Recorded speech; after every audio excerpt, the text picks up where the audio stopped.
en esta parte vamos a ver algo de cómo aplicamos esa valoración nutricional ya cuando un paciente está sometido a un estrés, a una injuria o a un trauma y cómo calculamos los requerimientos en ese tipo de pacientes. Y algo más vamos a ver sobre cicatrización que he referido a la doctora Jacob que les coloque en esta parte de la charla. Normalmente cuando nosotros tenemos un paciente sano, este paciente sano puede estar sometido a un estrés, que esto puede ser una cirugía mayor, por ejemplo una modelopancreatomía, una cirugía de Whipple, una cirugía de comando de cuello, o sea, cirugías grandes que van a ocasionar una injuria en el paciente. Esta injuria también puede ser una quemadura, no leve, sino una quemadura grande, más del 20% de la superficie corporal total. Puede ser un politraumatizado, puede ser un traumatismo craneoencefálico, puede ser esta injuria una infección que puede ser una infección severa que va a hacer que este paciente experimente todos estos cambios. Entonces, cuando el paciente sometido a este estrés metabólico o a esta injuria o a esta lesión, el paciente va a experimentar de manera fisiológica, entre comillas fisiológica, porque es una patología, va a experimentar o va a afrontar esta lesión en estas tres fases que ustedes ven, ¿no? Es una primera fase, la primera fase E o hipodinámica, porque es una fase que el paciente o el organismo se va a adaptar frente a esta lesión. Generalmente cuando hablamos de estos estrés metabólicos son lesiones severas, ¿no? Ya sean quirúrgicas, ya sean infecciosas, ya sea politraumatismo, ¿no? Por ejemplo, ustedes se cortan el dedo, eso no es un estrés metabólico severo. Y entonces cuando el organismo se enfrenta a ese estrés metabólico severo, la primera fase que se va a experimentar es una fase que así se llama, o hipodinámica, o una fase de adaptación, o una fase de que el organismo quiere afrontar a esta lesión quirúrgica. Y como ven ahí, esta se produce inmediatamente luego de esa lesión. Y ahora vamos a definir qué consiste cada una de ellas. Después de esta fase hipodinámica, que es la fase en donde el paciente puede, por ejemplo, tuvo un politraumatismo y ese paciente llega a un trauma, es en esa fase de hipodinamismo que es donde nosotros comenzamos la resucitación del paciente, ¿no? Resucitación en lo que es fluido, porque a veces pueden haber sangrados, comienza a haber hipotensión, el organismo el corazón no comienza a latir adecuadamente, el latido cardíaco disminuido. Entonces, esa primera fase es la fase en que el médico reconoce a ese individuo y hace una resucitación inicial. Luego de esa resucitación inicial y después de estabilizar al paciente, ya el paciente entra a una fase flow, que es una fase de hiperdinamismo o una fase de hipercatabolismo, ¿no? Es la fase de hiperdinamia aguda, como ustedes ven ahí. Y generalmente esta es la fase que nosotros tenemos que tratar en lo posible que sea, o que el paciente esté el menor tiempo posible en esta fase, porque la idea es recuperarlo desde el punto de vista de los medicamentos, terapia, pero también desde el punto de vista nutricional. O sea, esta fase es bastante importante. Y aproximadamente, depende cómo uno trata al individuo, esta fase puede durar entre 5 días, pero a veces se puede extender más, y cuando se extiende más, el paciente también puede fallecer porque comienza a entrar en disfunción orgánica múltiple y puede fallecer. Cuando no pasa eso, el organismo pasa a otra fase, o sea, se recupera esa fase flow-hipodinámica y pasa a una fase 3, que es conocida como la fase de reparación o anabolismo o convalescencia adaptativa, ¿no? Y esto generalmente comienza a despegar cuando el paciente comienza a recuperar todos sus parámetros que estuvieron alterados y que el paciente pues comienza a salir generalmente de la unidad de cuidados intensivos, ¿no? Más o menos esa es la idea del estrés metabólico. Tiene estas fases bien definidas que el organismo va a experimentar. Entonces, acá nosotros tenemos una línea de abscisa, diagonal y abscisa. En esta línea nosotros tenemos la tasa de metabolismo, ¿no? Que normalmente la tasa de metabolismo debe ser homeostasis, debe estar en 0, y hacia arriba es el metabolismo aumentado y hacia abajo es el metabolismo que disminuye, la tasa metabólica basal. Acá ustedes ven, esta es otra forma de cómo nosotros podemos ver lo que hemos visto hace un rato en esta situación, pero ya en un diagrama, ¿no? En relación a la tasa metabólica que el paciente va a experimentar. Entonces, en la primera fase, en la que hablamos, la fase E, que generalmente se produce inicialmente y dura pocas horas, ¿no? Y como ustedes ven acá, es el paciente que llega en shock generalmente. Y el organismo o la adaptación del organismo frente a este injuria inicial es disminuir, comienza el organismo a disminuir su metabolismo basal, ¿no? Y esta es la parte, como les decía, en donde nosotros intervenimos para hacer la resucitación del individuo. Y esto llega a un valle, que en este valle comienza nuevamente a incrementarse el metabolismo de ese paciente para entrar en esta fase flow o la fase de hiperdinamismo, ¿no? Y esta fase también, otro sinónimo, es la fase de hipercatabolismo.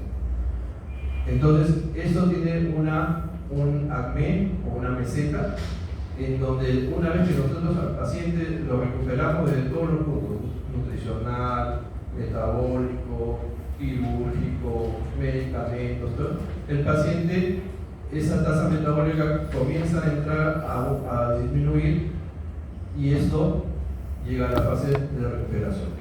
Entonces, la idea es que cuando nosotros tenemos es tratar de que esta fase flow en el individuo sea lo más corta posible, en lo posible.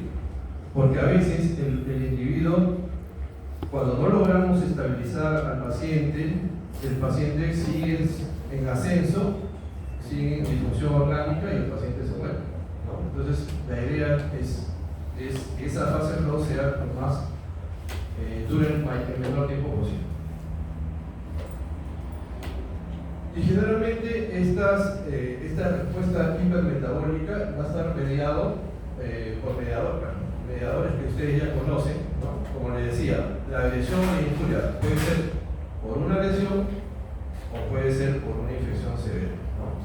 Esto va a estar mediado por las interleuquinas tipo 1, interleuquina 6, factor de necrosis tumoral.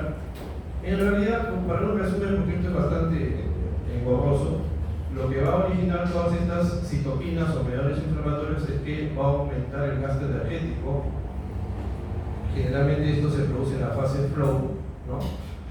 Y lo que va a producir es también que por este desbalance hormonal y de citoquinas va a haber un catabolismo proteico incrementado. Y eso es una de las cosas que caracteriza a esta fase de hiperdinamia o de hipercatabolismo. Entonces, ¿y qué pasa con los sustratos, con los macronutrientes en esta fase de estrés hipermetabólico?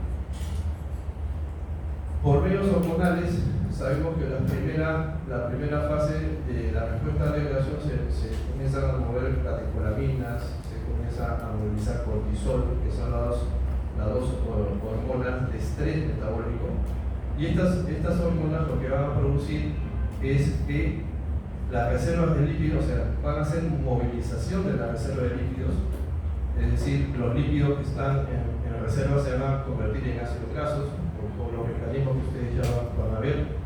El glucógeno hepático generalmente es nuestra reserva de carbohidratos a nivel de hígado, y generalmente lo que se va a hacer es por medio de la gluconeogénesis es producir glucosa.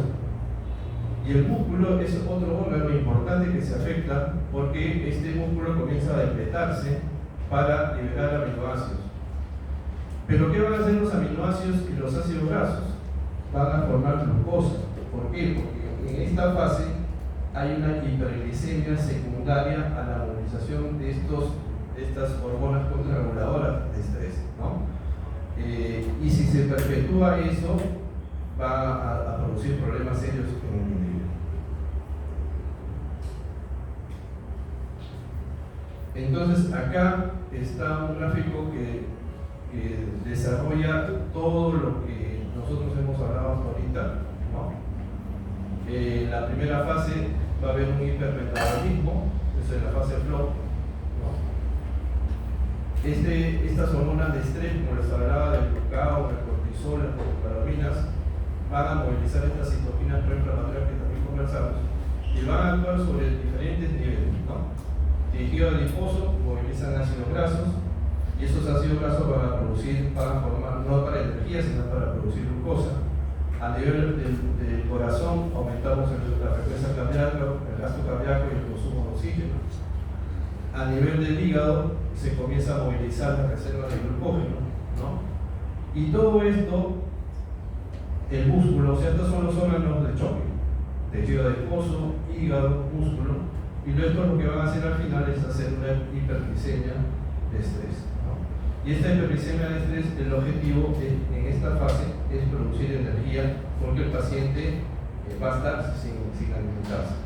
Es por eso que en esta fase de hiperdinamismo o de hipercatabolismo, para tratar de disminuirla desde el punto de vista nutricional, nosotros tenemos que hacer una intervención nutricional para bloquear un poco todo este sistema. Y con el objetivo de que ese músculo no se deplete completamente, no haya tanto catabolismo proteico, ¿no? Y esta intervención la podemos hacer o la hacemos generalmente a través de la nutrición enteral. Y en la nutrición parenteral, en los casos que ya conversamos, donde el paciente no puede utilizar la parte del trato digestivo, explicados, ¿no? Pero generalmente, si el paciente no tiene alguna alteración a nivel intestinal, es mejor utilizar ese intestino para poder nutrir. Y otra cosa importante que vemos acá es otra herramienta que nos permite valorar cómo es la intensidad del estrés. Va a estar relacionado con el metabolismo basal y con la pérdida de músculo de nitrógeno, ¿no? Por ejemplo, nosotros tenemos, conforme sea una cirugía electiva, la pérdida de nitrógeno en la orina. O sea, la pérdida de nitrógeno significa la excreción del músculo que se va a eliminar a través de la orina, ¿no? En una cirugía electiva la pérdida de nitrógeno es mínima, pero conforme la intensidad de estrés va aumentando, por ejemplo, ya llegas a una infección severa, una sepsis grave, una cirugía mayor, la pérdida de nitrógeno, o sea, es aquí el catabolismo proteico en estos pacientes es mucho mayor. Y el paciente que va a experimentar una pérdida de nitrógeno en orina mucho más severa, es aquel paciente es un gran quemado, ¿no? Generalmente hablamos de gran quemado cuando el porcentaje de superficie corporal comprometida es mayor o igual al 40% de la superficie corporal total, ¿no? Entonces, a mayor estrés va a haber mayor pérdida de nitrógeno en orina, eso es un sinónimo de catabolismo proteico, y eso también tiene que estar en relación a la tasa o el metabolismo basal. El mayor, se puede decir, representante de esta intensidad de estrés es el gran quemado.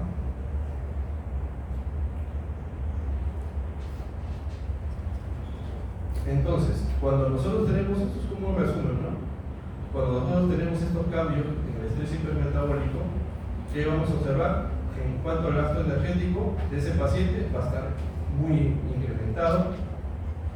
La fuente de energía de estos pacientes, la primera fuente de energía que se va a agotar va a ser la del glucógeno hepático. Ese paciente que está sometido a ese estrés, si no sigue una alimentación o una nutrición enteral precoz, ese glucógeno se acaba en 24 horas.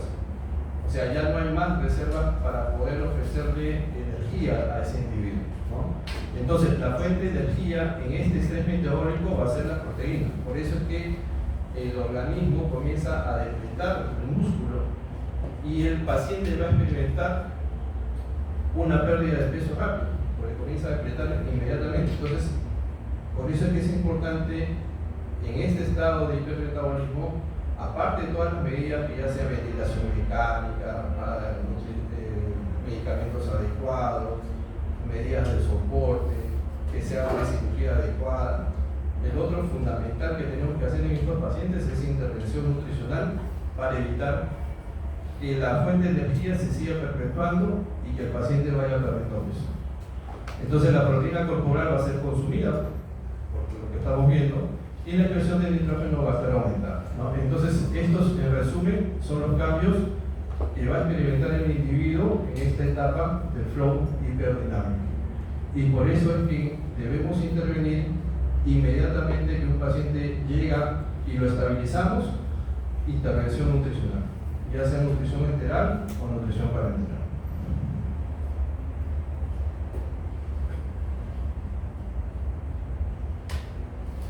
Entonces, ahí viene el tema, ¿no? Identificamos al paciente que está en estrés hipermetabólico, entonces tenemos ya que saber cómo vamos a alimentarnos, y para saber eso tenemos que saber cuáles son los requerimientos energéticos y nutricionales del individuo.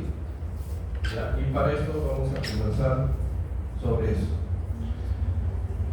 El gasto energético de un individuo siempre se va a expresar en kilocalorías día, ¿no? Y este gasto energético total está subdividido en tres gastos energéticos. Uno es el gasto energético basal, el otro es el efecto calórico o la acción dinámica específica de los alimentos. ¿Qué significa esto?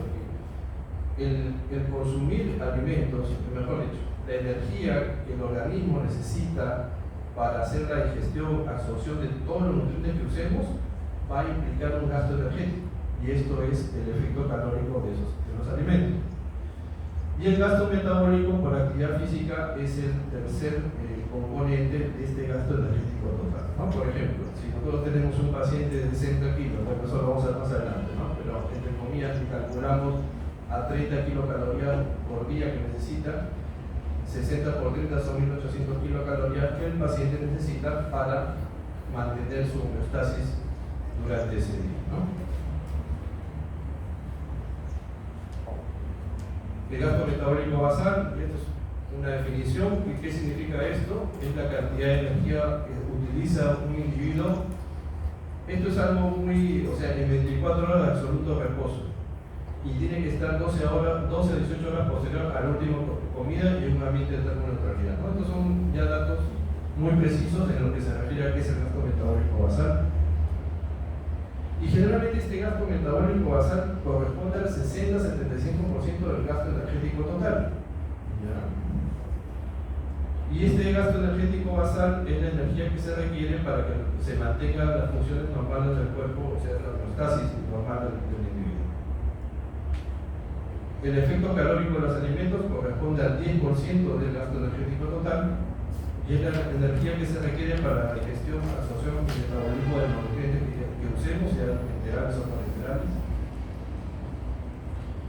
Y el gasto metabólico por actividad física es el componente más variable, que puede ir desde un 15 a un 30% del gasto energético total. Generalmente los pacientes que están en esa fase de hiperdinamia son los que tienen este gasto por actividad de traumatismo, puede llegar hasta un 30% del gasto energético total.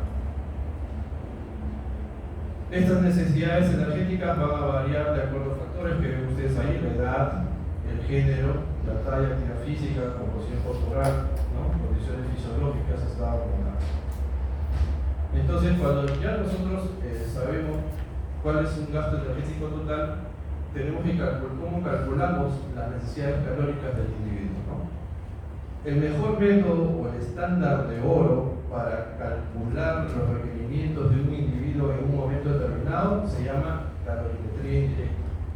Ese es el estándar de oro.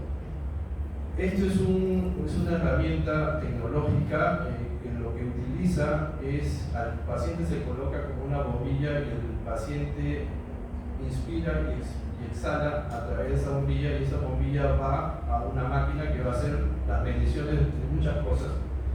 Y ustedes ven ahí, ¿no? Estima el gasto energético determinado por el consumo de oxígeno y la promoción de dióxido de carbono en un periodo dado. Entonces, esta herramienta también es costosa, no es una herramienta que uno pueda, o esta máquina para hacer la calorimetría indirecta. Por ejemplo, en mi hospital, que yo soy en el hospital de Bariátrica, tenemos un calorímetro indirecto que está en la unidad de cuidados intensivos, pero ya se malogró.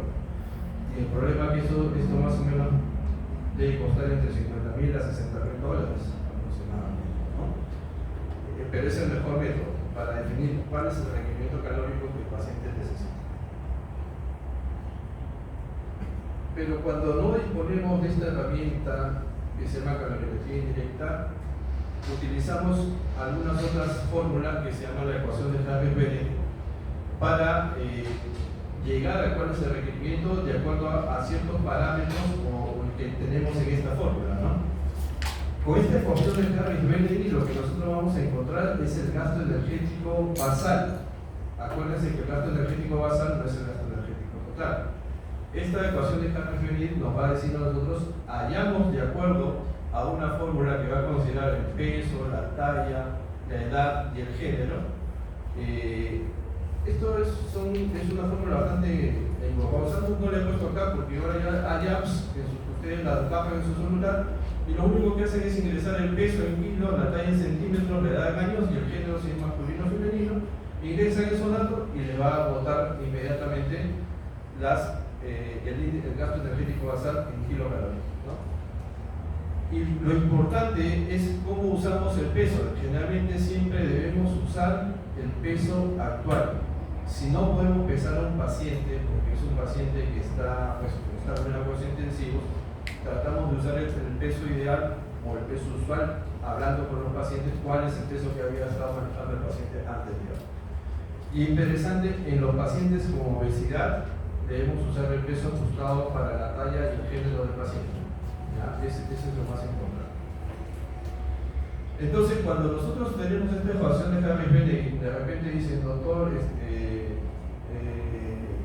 ese factor que encontramos que el gasto con esta ecuación es 1500 y eso lo tenemos que multiplicar por un factor de actividad física, que es lo que ustedes ven ahí, ¿no? Por ejemplo, si ese 1500 lo multiplicamos por 1.2 vamos a ver 3000 calorías. Si es un paciente que ha quemado ese 1500 calorías que encontramos, lo multiplicamos por 2 nos va a salir 3000 calorías, ¿no? Esa es la forma como nosotros encontramos el gasto energético total una vez que la ecuación de Harris-Bennett nos da el gasto energético basal y lo multiplicamos por el grado de actividad o el factor de estrés que ustedes ven de acuerdo a las patologías que tenga el paciente. Tenemos un factor por el cual multiplicamos ese número. Pero me dice, doctor, yo no tengo celular y hacer la fórmula me es muy difícil, entonces vamos a otra fórmula. Ya esto se llama la fórmula del pulgar o una fórmula empírica, en donde, de acuerdo a la situación del paciente, nosotros lo multiplicamos por estos rangos de kilocalorías. Por ejemplo, si tengo un paciente que está en sepsis, ¿no?, en la unidad de cuidados intensivos, según esta fórmula mi rango va entre 25 a 30 kilocalorías. Por ejemplo, si tengo un paciente que pesa 60 kilos, lo multiplico por 30 y me da 1800 kilocalorías en mi gasto energético total. Entonces, si no tengo calorimetría indirecta, si no quiero usar la ecuación de Harris-Bennett, puedo utilizar estas fórmulas o fórmula empírica o la fórmula del pulgar, que es lo que normalmente nosotros usamos en práctica rutinaria, en la práctica clínica rutinaria, ¿no?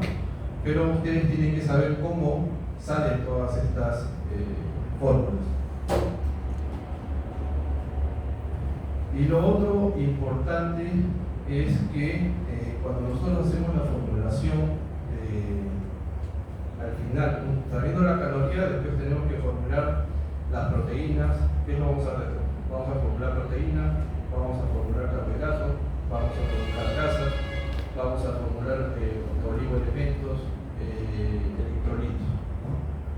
Pero lo importante es que la relación de kilocalorías por gramo de nitrógeno, es decir, las kilocalorías que nos dan los carbohidratos y los lípidos, tienen que tener relación a la proteína, que es el nitrógeno, tienen que tener esta relación. En hipermetabolismo, la relación debe ser de 100 a 1. Cuando no tenemos un estrés moderado, puede ser de 150 a 1, ¿no? Y como el paciente, conforme va saliendo de este estrés, esta relación va a aumentar. Pero ¿qué significa esto a ciencia cierta? La idea es que debemos darle las proteínas con una adecuada carga de calorías de los otros macronutrientes, con la idea de que esa proteína que nosotros estamos dando Si nosotros no damos unas calorías adecuadas por carbohidratos y lípidos, esas proteínas se van a utilizar como energía. Y lo que nosotros necesitamos en estos pacientes es que la proteína que demos la utilicemos para reparar tejido, para formar masa muscular.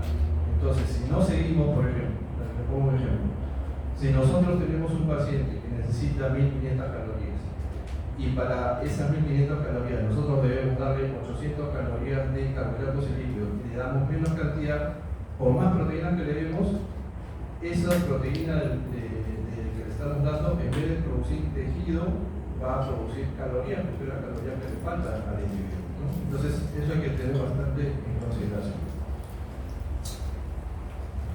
Entonces, sabemos que cuando nosotros tenemos el total de kilocalorías, debemos traducirlo en porcentaje.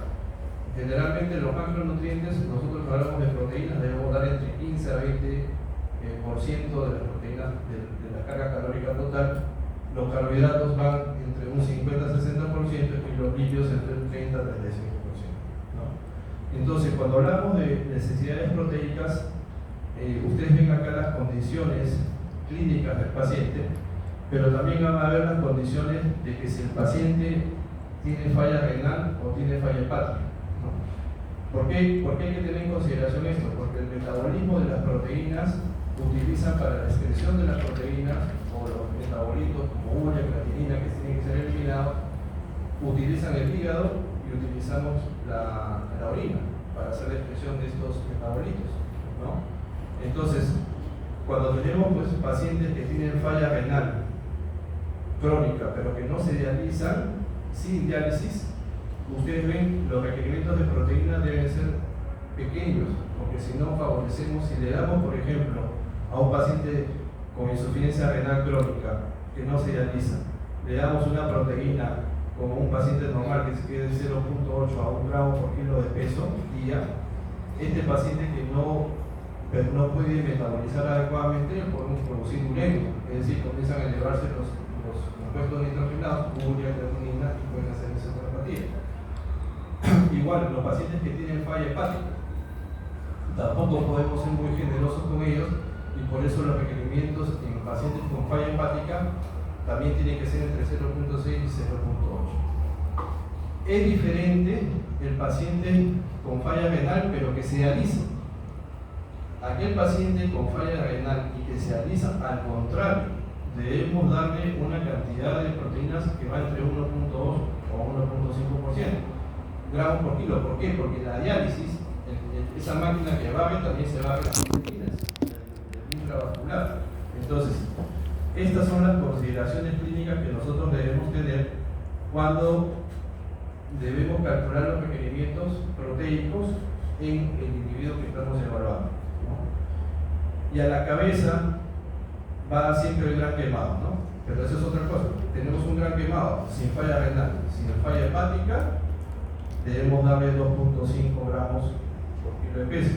Pero si este gran quemado tiene falla renal y no está orinando, no podemos darle esa carga de proteínas. Entonces, siempre cuando nosotros vamos a hacer la formulación, tenemos que saber cómo está la función del riñón, la función del hígado y la condición clínica en que se encuentra el individuo, ¿no? Y generalmente cuando hablamos de necesidades proteicas, las calorías que nosotros damos por proteínas van a corresponder al 15 al 20% del gasto energético total. Entonces, hablamos de carbohidratos. Generalmente el carbohidrato va a ser la fuente primaria de energía, como les decía, corresponde entre 50 al 60% del gasto calórico total. Y lo importante es que cada gramo de carbohidrato que va a ser metabolizado a nivel enteral nos va a dar 4 kilocalorías de energía, pero cuando usamos nutrición parenteral y utilizamos glucosa monohidratada, nos da 3.4 kilocalorías por gramo en la fórmula de nutrición parenteral. A nivel enteral, cada gramo de carbohidrato nos da 4 kilocalorías, y a nivel parenteral, que utilizamos una glucosa monohidratada, nos da 3.4 kilocalorías. Generalmente la tasa de oxidación de la glucosa, o el VIG, o la velocidad de difusión de glucosa no debe exceder a 5 kilogramos kilo minutos durante el día. Y cuando nosotros le damos más carbohidratos de lo que el paciente necesita, vamos a producir hiperglicemia, que esto es lo que nos queremos evitar. Así tenemos hiperglicemia, va a haber glicosúria, que significa que se elimina la glucosa en exceso por la orina. Y esteatosis hepática, porque esa glicemia en exceso elevada se va a acumular como grasa en el hígado, ¿no? Y va a formar un hígado graso. Y la dosis de carbohidratos es de 4 o 5 gramos por kilo de peso día en el individuo. Ahí sí, en el tema de, ahí no necesitamos saber si el paciente tiene falla renal, tiene falla hepática, porque el metabolismo de carbohidratos no tiene que ver nada con esa vía de eliminación. Y las necesidades de lípidos deben corresponder al 35% del valor calórico total. La dosis es 1 gramo por kilo de peso día, ¿no? Y otra cosa importante que tienen que saber es que cuando nosotros damos 1 gramo de lípidos a nivel enteral, nos da 9 kilocalorías de energía, pero cuando damos a través de nutrición parenteral nos da 10 kilocalorías.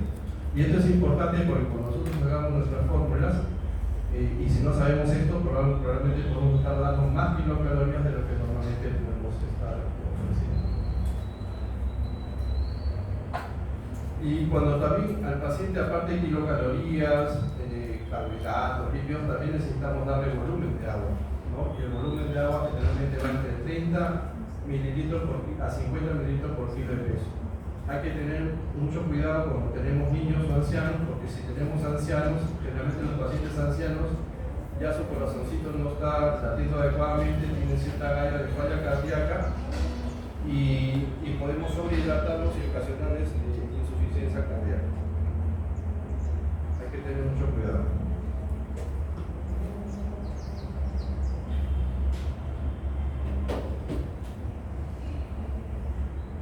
Y también tenemos necesidades de electrolitos, ¿no?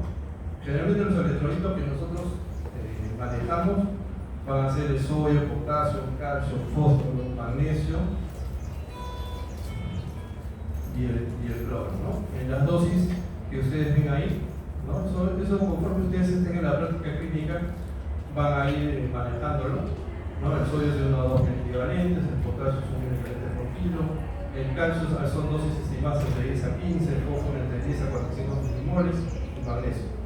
Todos estos electrolitos son de importancia clínica porque la mayor parte de esto, aparte de tener problemas con las membranas neurológicas, son cofactores de los procesos metabólicos, sobre todo el calcio, el fósforo y magnesio.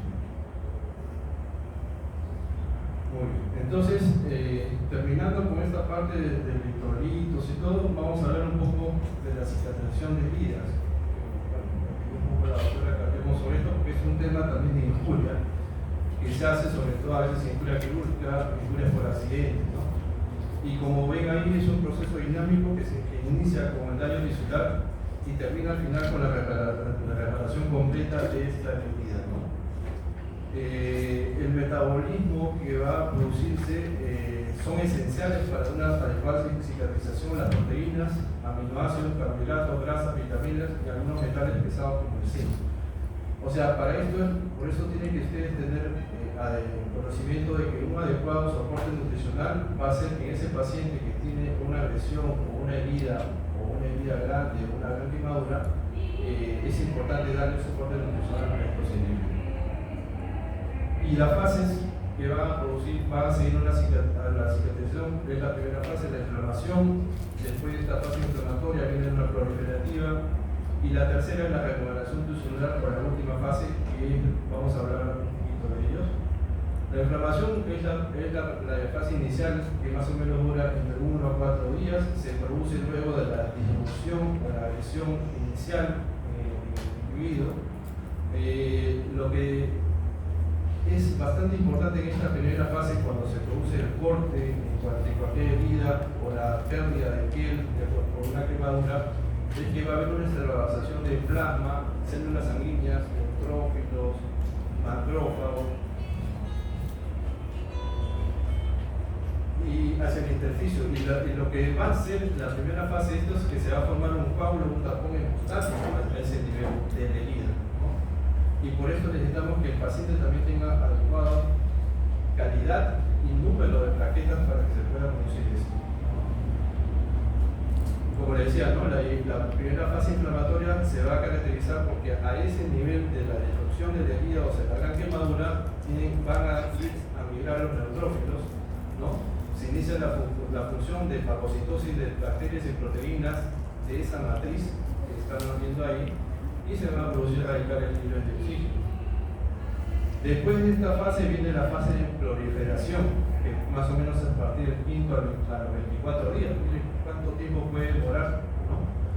Y la idea es que este día que había esta disrupción de la herida comienza en primera fase de migración de neutrófilos, macrófagos, mediadores y inflamatorios locales, y después estos van a ser suplidos o reparados a través de este tejido conectivo conjuntivo que se llama la fibroplasia, ¿no?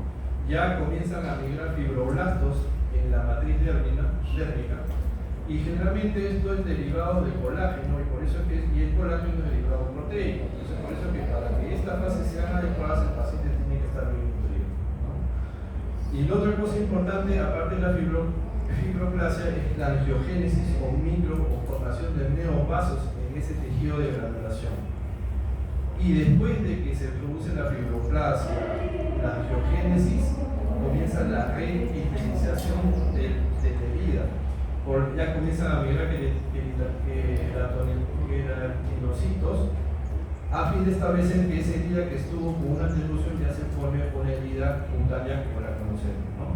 Y el fenómeno principal en esa fase va a ser la contracción de la herida, ¿no? Por ejemplo, esta es una gran quemadura, ¿no? Ahí lo que nosotros estamos viendo aquí ya es la fase de reepitelización. Este es el epitelio normal y acá se está reepitelizando, ¿no? Esta es una úlcera que en algún momento, si esto no llega a su cicatrización adecuada, acá vamos a tener que poner un colgajo o un injerto de piel, ¿no? Y esta cicatrización va a ser influenciada por muchos problemas, ¿no? Y una de las cosas más importantes es la edad del paciente. A más edad, mayor dificultad de cicatrización. Acá no se ha puesto, pero la desnutrición es un factor importante para las enfermedades que el paciente tenga subyacente. Y la tercera fase de una cicatrización de herida es la remodelación del tejido, ¿no? Y como le decía, acá la principal célula que va a producir esta remodelación tisular va a ser el fibroblasto, produciendo la fibronectina y el ácido hialurónico, ¿no? Y esto con el tiempo va a originar que al cabo de un año o más, este colágeno tipo 3 que se va a depositar durante toda la reparación es reemplazado por un colágeno tipo 1 que es más estable y similar al que tenía la dermis originalmente. Y acá más o menos ustedes ven un esquema, ¿no? En la primera fase de erupción que se produce la herida, esta es la epidermis, esta es la dermis, este es el tejido celular subcutáneo. Estos son los tapón hemostático que se produce inicialmente. La principal células que van a estar acá son los neutrófilos, macrófagos para hacer la limpieza y la remodelación, ¿no? A los 3 a 7 días ya comienzan a migrar los fibroblastos de la herida y la reparación tisular o remodelación tisular ya se da cuando la herida completamente se repara, ¿no?